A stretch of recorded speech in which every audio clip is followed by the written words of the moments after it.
Hingol national park को अगर बलुचिस्तान का सबसे खूबसूरत लोकेशन कहा जाए तो ये गलत ना होगा। इस लोकेशन को एक्सप्लोर करने के लिए हम 4 दोस्त 2 बाइक से अपचौकी से अपने सफ़र का आगाज़ करते हैं। शाम के तकरीबन 4:30 बज चुके थे जब हम अपने सफ़र की तरफ रवां दवां हुए और थोड़े ही देर में हम RCD हाईवे पर मौजूद थे। RCD हाईवे पर इस वक्त डबल रोड का काम चल रहा है, जो शायद इस वक्त की सबसे बड़ी ज़रूरत है। इस सड़क पर आए रोज़ वाक़यात होते हैं, जिसकी वजह ड्राइवर की गफलत तो है, लेकिन साथ साथ रोड का सिंगल होना भी है। अब चौकी से तकरीबन 40 किलोमीटर का फासला तय करने के बाद हम पहुंच चुके थे विंदर शहर। विंदर थोड़ी देर रेस्ट करने के बाद हम निकल पड़े ज़ीरो पॉइंट की तरफ।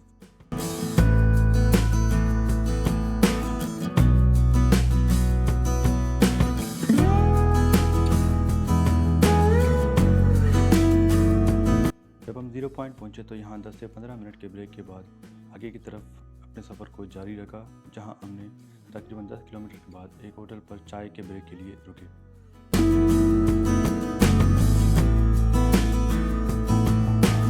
और जब हम यहाँ से रवाना हुए तो सनसेट का टाइम हो चुका था और इस वक्त पहाड़ थोड़े करीब नज़र आ रहे थे, जिससे मंजर भी काफ़ी प्यारा बन चुका था।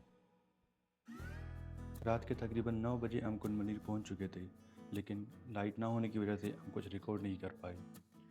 रात कुन मनीर स्टे करने के बाद सुबह सवेरे हम फिर से अपनी मंजिल की तरफ रवाना हुए, जो कि था बूदी टॉप। अब यहाँ से मंजर भी काफ़ी प्यारा होने लगा था, क्योंकि एक तरफ समंदर तो दूसरी तरफ पहाड़ मौजूद थे और इस सड़क पर बाइक चलाने का एक अलग ही मज़ा होता है।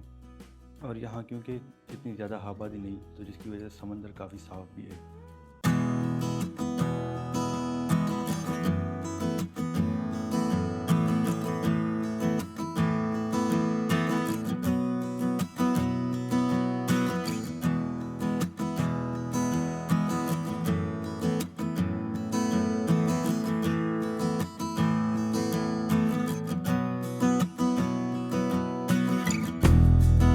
हिंगोल नेशनल पार्क की सबसे अच्छी बात यह है कि यहाँ एक्सप्लोर करने के लिए बहुत ज़्यादा पॉइंट्स हैं।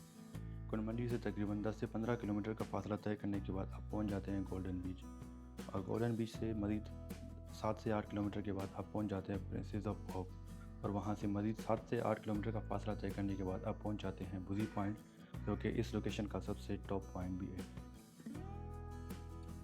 प्रिंसेस ऑफ ओक वाले एरिया में हमने स्टे नहीं किया, क्योंकि हमने ये डिसाइड किया था कि हम पहले बुजी टॉप की तरफ जाएंगे और वापसी में आते हुए प्रिंसेस ऑफ ओक को भी देख लेंगे।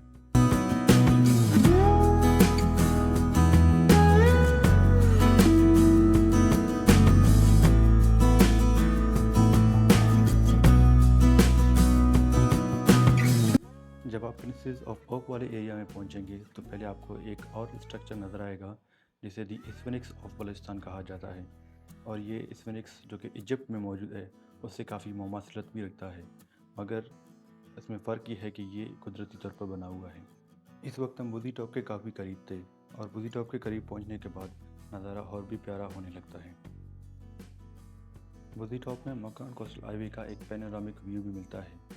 बुजी टॉप क्योंकि यहाँ का आखिरी हाईएस्ट पॉइंट है, उसके बाद से नज़ारे इतने प्यारे नहीं होते, तो इसलिए हमने यहाँ से वापसी का रास्ता इख्तियार किया, और अब हमारा अगला मंजिल था प्रिंसेस ऑफ ओक को एक्सप्लोर करना। बुजी टॉप से 7 किलोमीटर का फासला तय करने के बाद हम पहुँच चुके थे प्रिंसेस ऑफ ओक वाली लोकेशन पर। प्रिंसेस ऑफ ओक एक नेचुरल रॉक फॉर्मेशन है, और उसे ये नाम 2002 में ब्रिटिश एक्ट्रेस एंजेलिना जोली ने दिया था। इस रॉक फॉर्मेशन के पास जाने का रास्ता इतना आसान नहीं था, लेकिन फिर भी हम किसी न किसी तरीके से वहाँ पहुँच ही गए। प्रिंसेस ऑफ ओक को एक्सप्लोर करने के बाद हम इंगोल नदी की तरफ चल पड़े। इंगोल नदी वाइल्ड लाइफ के लिए काफ़ी मशहूर है, और जब हम यहाँ पहुँचे तो हमें भी 4 से 5 एलिगेटर्स नज़र आ रहे थे। इंगोल नदी एक्सप्लोर करने के बाद हम इंगलाज मंदिर को भी एक्सप्लोर करना चाहते थे, मगर इस वक्त वहाँ कोई तकरीब चल रही थी, जिसकी वजह से हमें अंदर जाने की इजाज़त ना मिली। लेकिन फिर भी उस तरफ जाना वर्थ इट था, क्योंकि यहाँ के पहाड़ मकरान कोस्टल हाईवे के पहाड़ों से बिल्कुल ही अलग थे।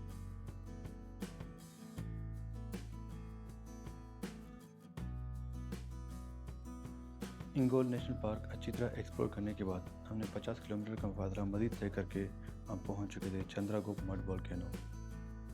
चंद्रागुप मड वोल्केनो न सिर्फ एक सयाहती मकाम है, बल्कि हिंदू कम्युनिटी के लिए एक इबादत की जगह भी है। हिंदू कम्युनिटी के लोग बड़ी तादाद में हर साल यहाँ आकर पूजा करते हैं और यहाँ पूजा करने के बाद हिंगलाज मंदिर एंटर होते हैं। जब हम टॉप पर पहुँचे तो यहाँ एक अलग ही मंदिर था और यहाँ से सपत बीच काफ़ी करीब नज़र आ रहा था। सपत बीच की तरफ भी एक प्यारा लोकेशन है जिसे बुजी को कहा जाता है, लेकिन हम उस तरफ नहीं जा पाए। इसके साथ हमने अपने सफ़र को यही एंड किया और इस वीडियो को भी यही एंड करते हैं। उम्मीद करते हैं आपको वीडियो पसंद आई होगी। अगर वीडियो पसंद आई है तो चैनल को सब्सक्राइब जरूर करें।